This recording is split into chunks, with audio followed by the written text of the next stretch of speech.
मोहम्मद अब्बास डार ने अपना nomination file किया है। बडगाम से निर्दलीय उम्मीदवार हैं मोहम्मद अब्बास। तो लगातार बडगाम और नगरोटा दो सीटों पर बाईपोल होना है, उपचुनाव होना है और इस उपचुनाव के लिए अब नॉमिनेशन का दौर भी जारी है। मोहम्मद अब्बास डार जो आज़ाद उम्मीदवार के तौर पर मैदान में है, उन्होंने अपना नॉमिनेशन फाइल किया है। मोहम्मद अब्बास एक आज़ाद उम्मीदवार के तौर पर मैदान में है।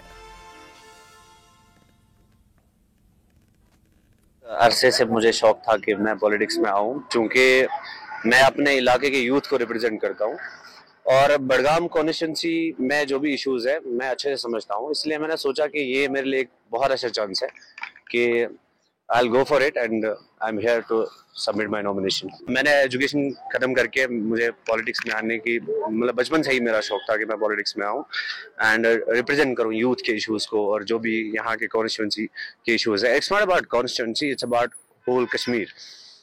इट्स नॉट अबाउट कि मैं किस कॉन्स्टिट्यूंसी को रिप्रेजेंट करूंगा और मुझे वोट कैसे मिलेंगे, बट इतना है कि I am young and I decided to join submission a nomination। I decided to fill my nomination and I'll see what will happen। बड़ी बात यह है कि सबसे पहली बात सबसिस्टेंट नीड्स का इशू है, जैसे वाटर, इलेक्ट्रिसिटी, रोड्स वगैरह वगैरह। ये सब तो हमारी हर कश्मीर के हर एक इलाके में अभी प्रॉब्लम चल रही है। तो मैं चाहूंगा कि जब मैं असेंबली में जाऊं इस अपने बडगाम कॉन्स्टिट्यूंसी के लिए मैं पहले इन इश्यूज को सॉर्ट आउट करूं।